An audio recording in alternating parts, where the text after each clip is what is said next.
It was 100 years after the great flood of Noah. The sons of Noah, namely Shem, Ham, and Japheth, divided the known parts of the earth among themselves.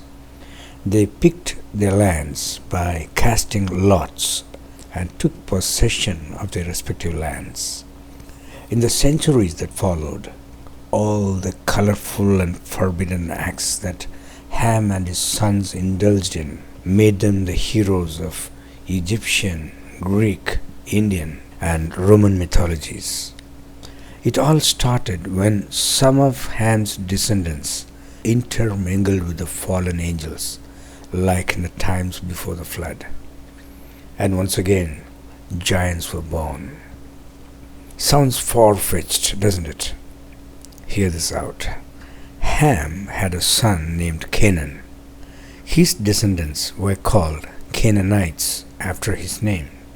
As late as 1600 years before Christ, the Bible reports that the Israeli spies who returned from Canaan lamented of the sheer size of the Canaanites, saying, "We look like grasshoppers in front of them." Some of Ham's descendants were giants indeed. Well, coming back to our main story, Ham and some of his companions crossed the Mediterranean Sea, went to Europe, and established kingdoms there. According to Berosus the Chaldean, Hercules ruled the regions of France, Italy, and Spain for a span of 67 years before his death. 2,000 years later, when poets like Hesiod compiled the exploits of these ancient heroes, they gave them a supernatural twist and made them appear unbelievably strong, just like Atlas carrying the world. Now, just for some pointers, in Greek mythology, Noah is Uranus and Ham is Kronos. Ham's son, Mizraim, is known as Zeus in Greece and Osiris in Egypt. Mizraim's son, Lehebim of the Bible, is Hercules. In this manner, Noah, Ham, and some of his sons dominate the Greek mythology. Ham also had another son named Cush. His descendants had settled in the sub-Saharan region of Africa. According to their tradition, in the days after the Great Flood, Cush traveled with his family up the Nile River until they reached the Atbara plain, from where they could see the Ethiopian tableland.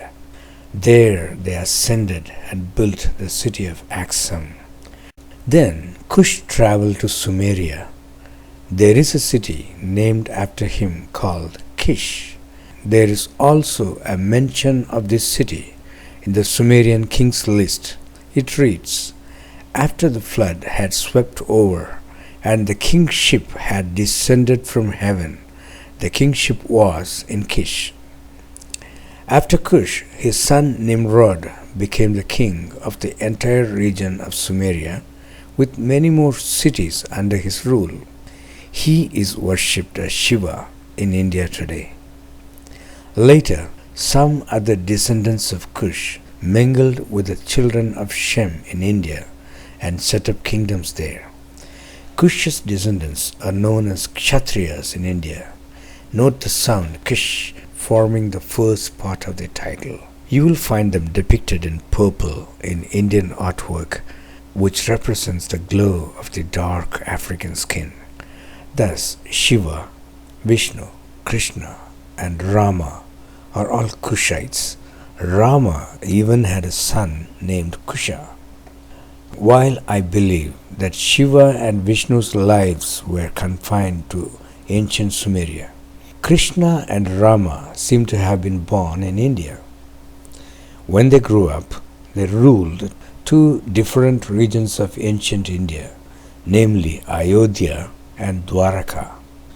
Buddha, being a Kshatriya, was another popular descendant of Kush. Rama and Krishna were deified and people worshipped them.